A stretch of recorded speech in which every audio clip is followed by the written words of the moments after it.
Hello and welcome to Candid Conversation.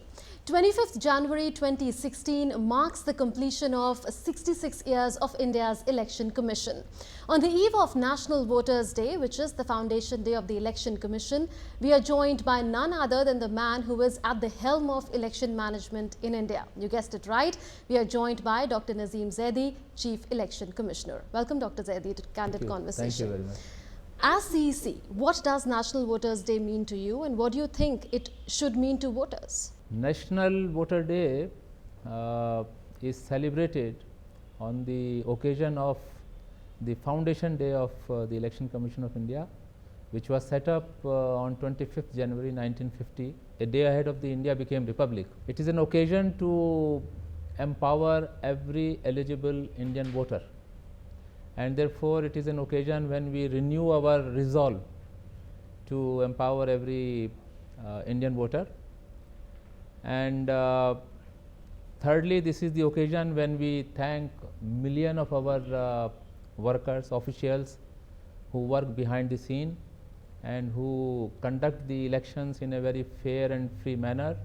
But how will the National Voters' Day be celebrated at the national level, at the state level, at the district level, and how many voter ID cards will be issued on that day?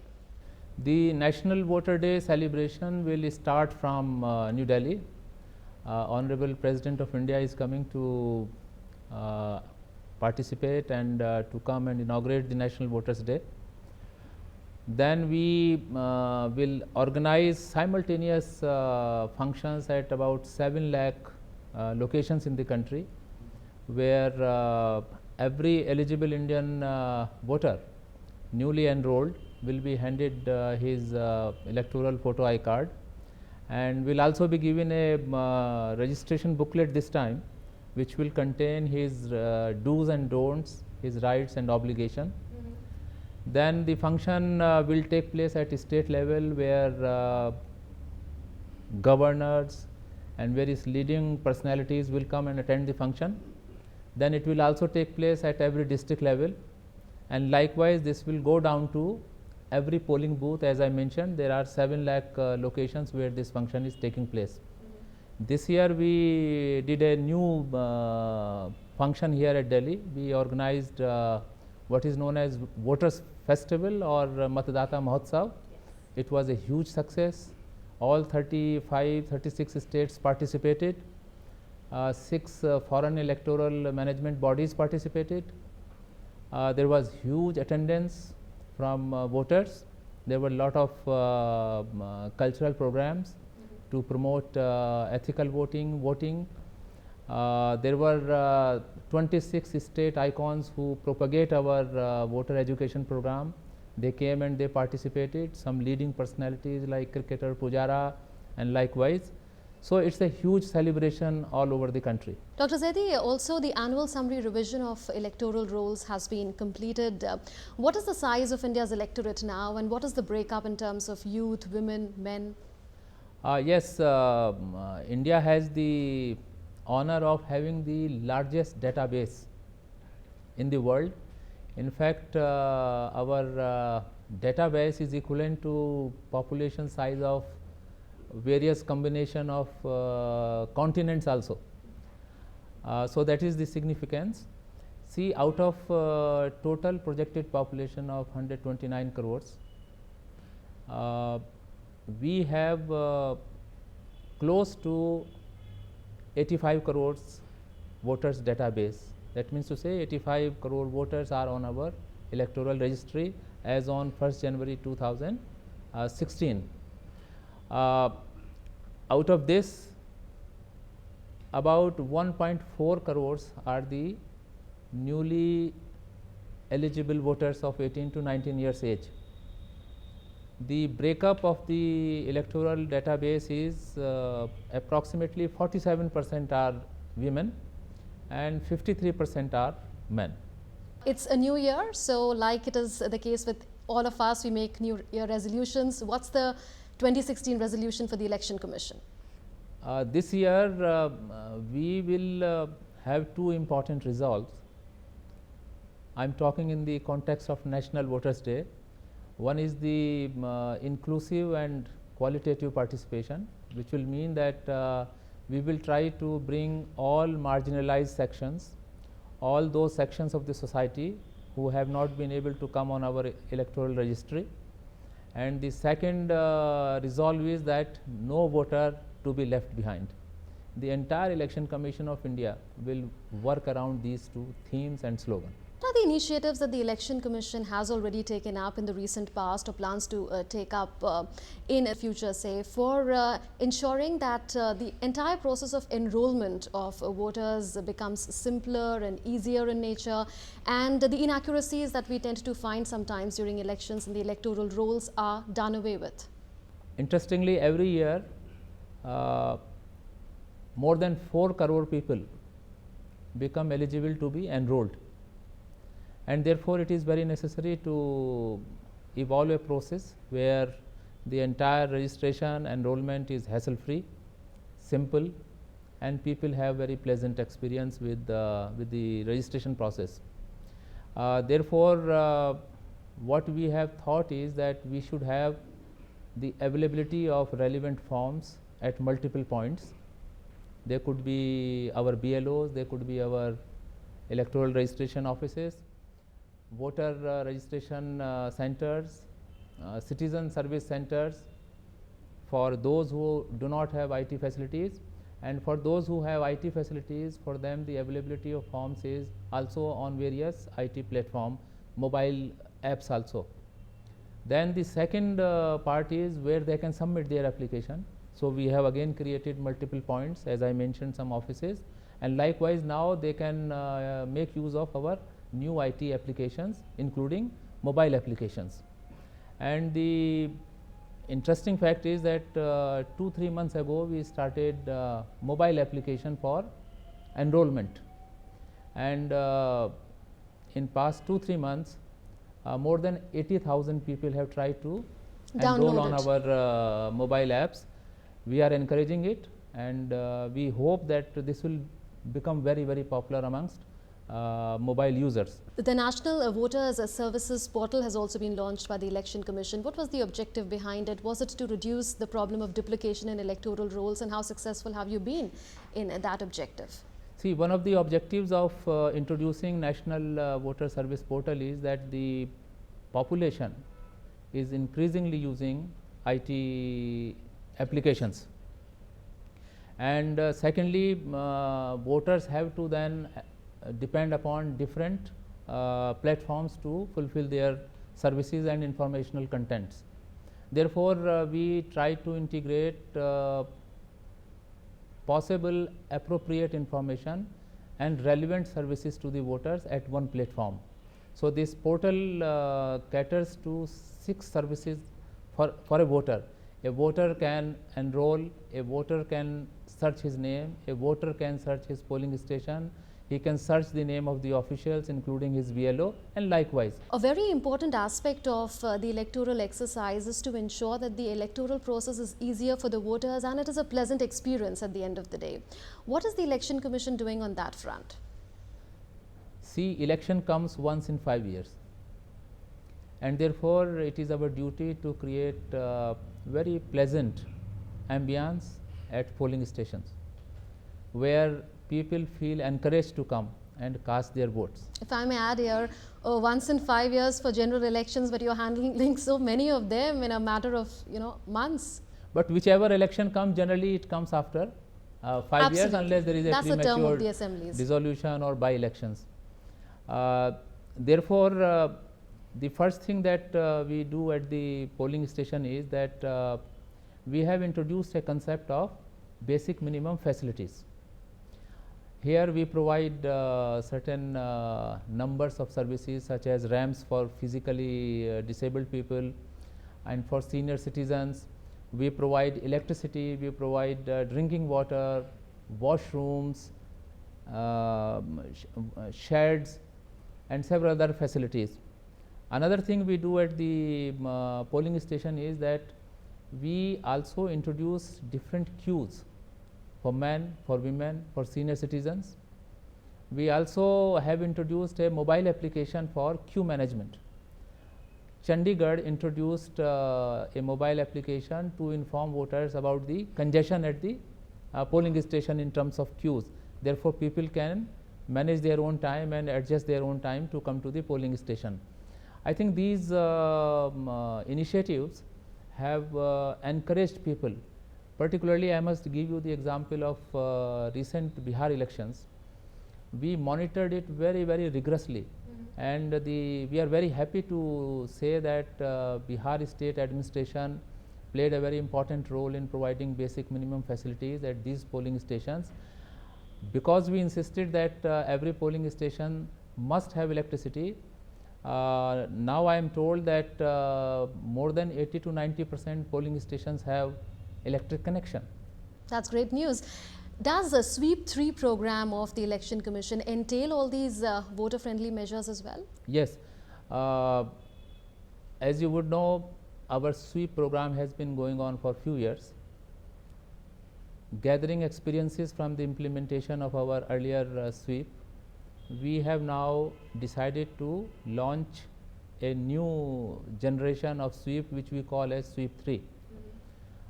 This Sweep basically is a scientific and systematic program. On one hand, we work upon voter education, on democracy, electoral education.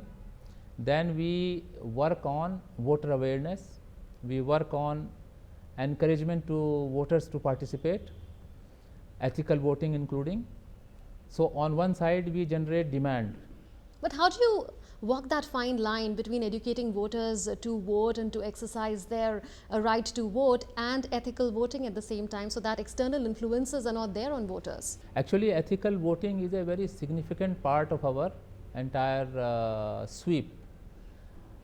We want that voter should cast his or her vote without any external influence, which means without any monetary or non-monetary inducement, and therefore we are trying to impress that our voter education, which will include ethical voting also, should be embedded in various curriculums. We also want it to be part of our national literacy mission. We have also introduced that every newly enrolled voter will take a pledge. We have also made them aware that indulging in unethical voting is an offense. Okay. Since you're talking about voters' expectations, part of the expectations is also VVPAT, voter verifiable paper audit trail, which you have launched in a phase-wise manner as per the directions of the Supreme Court. What's the status of VVPAT and what does this mean for the empowerment of the voter? Amongst various features whereby we ensure the security of our electronic voting machines, one of the important aspect is the transparency of entire voting process. A voter needs to be convinced that his or her vote has gone to the right candidate wherever he or she has pressed the button. And therefore, this issue has been going on for some time, and as you rightly mentioned, Honorable Supreme Court passed an order, and we have introduced voter verifiable trail. In this machine, a voter can see, he can read the serial number, the name of the candidate and the symbol, and therefore he or she can be assured of his or her vote having gone to the right place. Initially, we got 20,000 machines manufactured. We have been using it for past 2 to 3 years and reasonably successfully. Now recently we have placed orders for additional 70,000 VVPATs, which will be used in all 5 state elections which are due in few months. We have also raised our demand for additional funds. Our objective is that in 2019 elections, we should be able to use VVPAT all over the country. You referred to the controversy which is generated every election about the EVMs, whether they are safe and whether they are untamperable, whether they are tamper-free. Would you like to set all doubts to rest once again? We have said it emphatically on a number of occasions, on number of fora, that our electronic voting machines are tamper-proof, foolproof and cannot be tampered at any stage. I must tell you so that our voters and stakeholders remain aware that every district election officer is a statutory custodian. The machine has technical security, complete technical security. It is mechanically secured, like if you try to open it, it will not function. From the software point of view, it is fully secured because it is programmable once only. If you try to reprogram it, it will not function.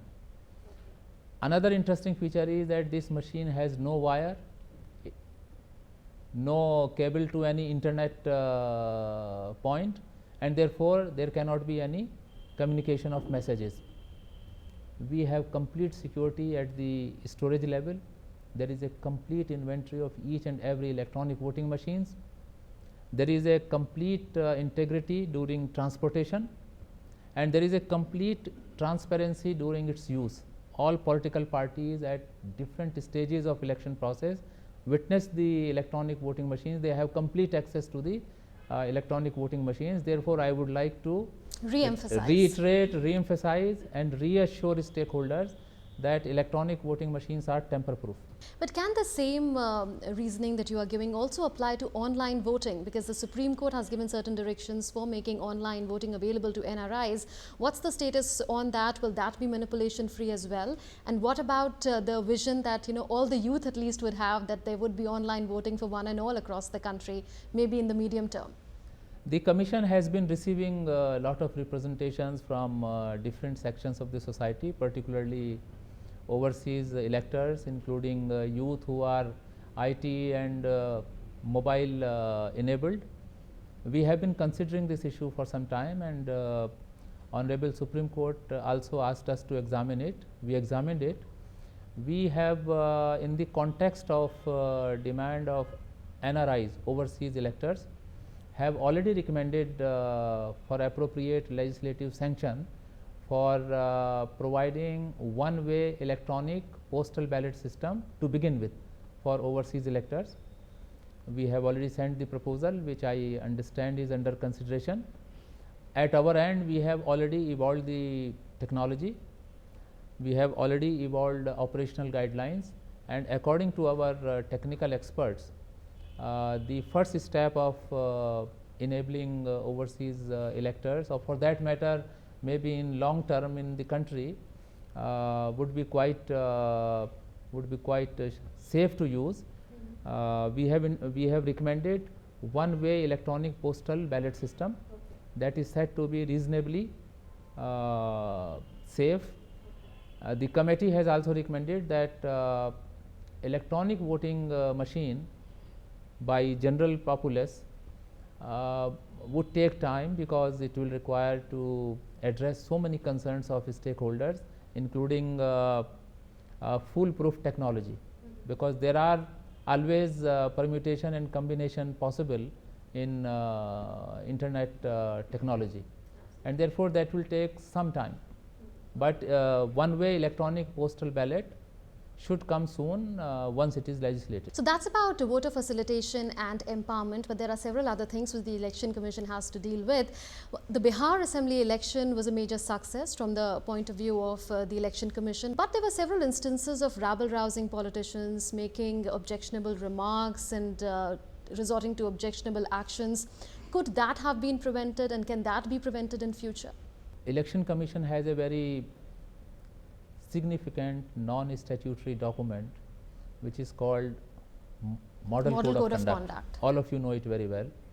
There are substantive penal provisions for such kind of activities which you just mentioned.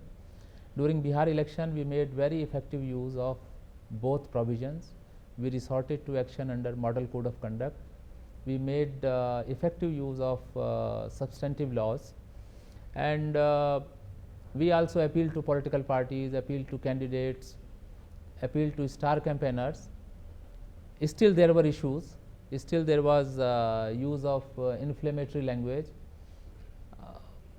divisive language, and the Election Commission of India has been very, very concerned about it.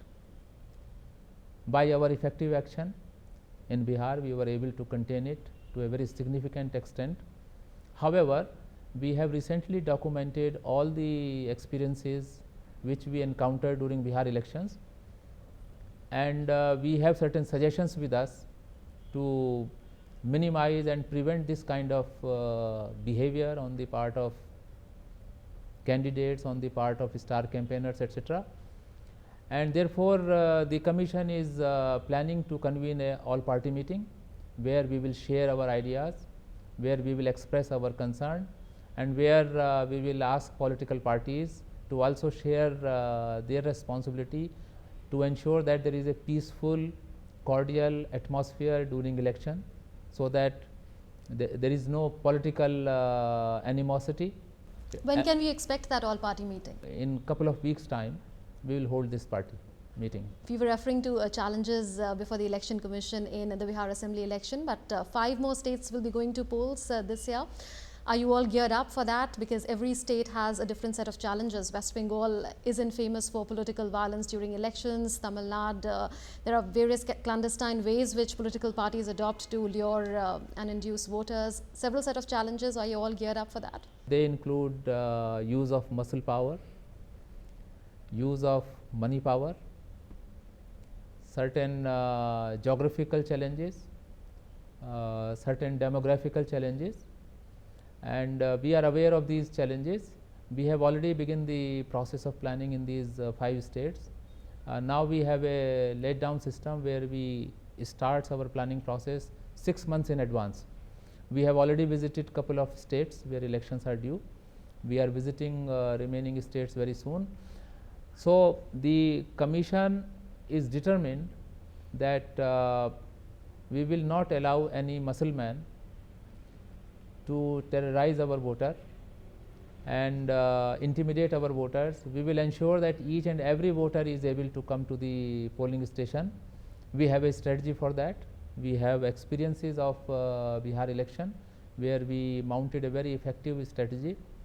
Likewise, for abuse of money power, use of allurements to influence voters, we again had a very robust strategy in Bihar where we caught huge amount of cash and bullion and liquor and narcotics and drugs. We will further enhance that strategy. We are also thinking of introducing some new IT applications in these states, which we implemented in Bihar, and there are about a dozen new applications. In your term as the CEC, what are the electoral reforms that you would want implemented in terms of paid news, in terms of state funding of elections, or even caps on expenditure by political parties or others as well? The first issue that we are very concerned about is how to prevent this muscle power from being exercised, and so therefore we have made proposals that there should be decriminalization of politics. Those candidates or those prospective candidates who have been charge sheeted in the court for certain offences should not be allowed to contest. Then on the abuse of money side, the abuse of money is manifested in different forms. One of the commonest ways of misuse of money is paid news, and we have already proposed that it be made an electoral offence. This should be made an electoral offence. We have our own strategy to check this phenomenon of paid news. Then we have also said that bribing should be made cognizable offence. Plus there are other reforms which pertain to, for example, you mentioned in the beginning multiple dates for to enable voters, citizens to become voters. That is another area. Simplification of forms, one-page form, that is another area to get it done. Now, another point of debate is compulsory voting. What is the view of the Election Commission? Because there are countries like Australia, Argentina, Bolivia, Brazil that have compulsory voting. The view in the Commission is that number one, there is no constitutional provision at present to make the voting compulsory. Secondly, we have taken a different line of action. which is that we encourage people to come to participate. Even in a country like Australia, where voting is compulsory, there is always gap between those who are expected to come to the polling station and those who come, and their numbers run into several thousands, maybe million. Now consider our country. If we have compulsory voting with 850 million people, what if, as we know from our past experience, 300 million or 30 crores people did not come to vote? So what can be done about these? How many people can be penalized? There's a perception, Dr. Zaidi, about Indian elections that they are too long, too many, too expensive. If there are simultaneous Lok Sabha and Assembly elections in India, can that problem be sorted out? Well, Election Commission is in favor of holding simultaneous elections to Parliament, Assembly. As a matter of fact, though it is not the mandate of the Election Commission of India, but lawmakers can consider even synchronizing Gram Panchayat, block level and Zilla Parishad elections with Assembly and parliamentary elections. We have already testified and we have already made a recommendations that there should be simultaneous elections. We are concerned only with administrative arrangements and one-time investment on procuring electronic voting machines. Election Commission had earlier organized simultaneous elections, will organize simultaneous elections if there is a consensus on this issue. This is an important subject on which there is a need for a debate earlier than later, and we support holding simultaneous elections. That will save so-called paralysis of decision making, that will also prevent the unnecessary long model code of conduct period. Your brief closing comments on what India can learn possibly from election management models the world over, maybe one or two countries. India is a big model for large number of democracies, established democracies, as well as which are emerging democracies, and therefore there are experiences which we have been collecting, compiling. For example, I visited Georgia, a small country, last year. There I saw that in spite of being a small election commission, they have formulated a strategic plan. That means to say they have a plan to work for next 5 to 10 years, their priority areas. You are also preparing a vision document 2025, aren't you? Yes. So this is one example I wanted to mention to you, that very small learning experience, but now we have converted it into our own 10 years document. Thank you so much, Dr. Nasim Zaidi, for having spoken to us much on Candid Conversation. It was a pleasure to have you on the show. Nice talking to you. Thank you. So the message from the Election Commission is loud and clear, that the body will not relent until it ensures that every single eligible voter is able to and is willing to vote, and expect a lot of electoral reforms in future as well. With that, we conclude this edition of Candid Conversation. Thank you so much for watching.